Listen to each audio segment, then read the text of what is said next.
Hello and welcome to the history of Gundam Wing. On today's episode we'll be covering the Gundam Epyon, and here we go. The OZ-13MS Gundam Epyon is a mobile suit, originally piloted by Hiro Yui.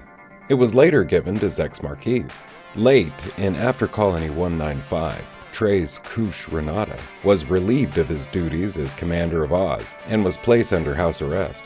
Treize had been intrigued by the Gundams and their pilots, and so designed a Gundam which he called Epyon.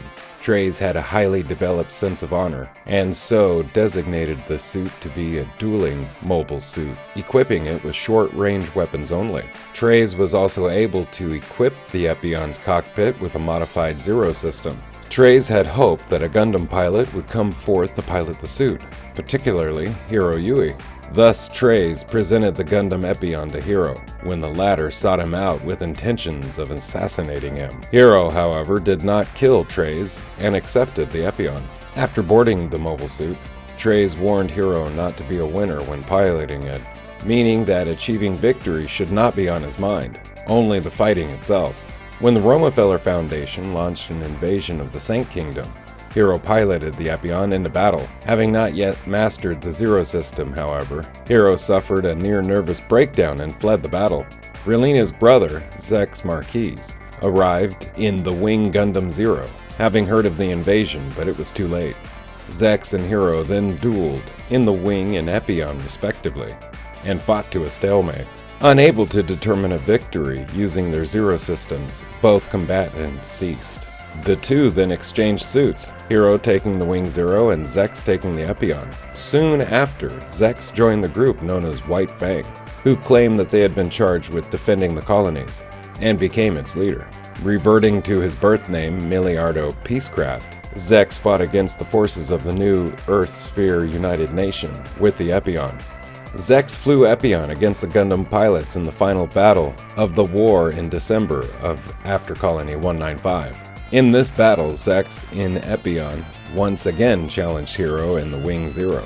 The two fought on and around the giant space station Libra. The battle was a stalemate as they reached the last surviving section of Libra, which was falling towards Earth.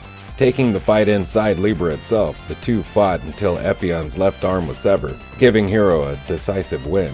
As Hiro in the Wing Zero was about to self-destruct to destroy the section of Libra, Treize convinced Hiro to leave, and he used Epyon to destroy the reactor which powered the section of the station.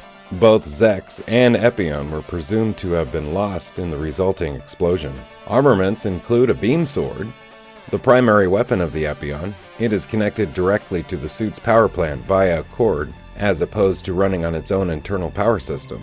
This allows the length and intensity of the beam blade to be adjusted according to the situation, and at maximum level it can inflict severe damage enough to destroy objects as large as a space fortress bulge. Epyon Claw. Mounted on the forearms, they are used as landing gear in MA mode. In combat, they can be used to tear through enemy armor. Epyon Shield. A small shield mounted on the left arm. Its surface has been treated with an anti-beam coating to provide protection against beam attacks. It mounts a heat rod at the bottom. Heat rod. A segmented whip-like chain housed in Epyon shield. It can be used to trip or entangle opponents, and even cut through mobile suits when heated. A single swipe of this weapon can destroy up to 3 OZ-00MS Leos. And finally, the Vulcan gun. Added later by the White Fang. The pair of head-mounted shell-firing weapons have a high rate of fire, but little power, and are generally ineffective against mobile suits. However, they can lightly damage armored areas, such as the sensors, and are ideal for shooting down small, lightly armored targets, such as missiles, small vehicles, etc. Hey, thank you so much for watching the history of Gundam Wing. Have a great day. Bye-bye.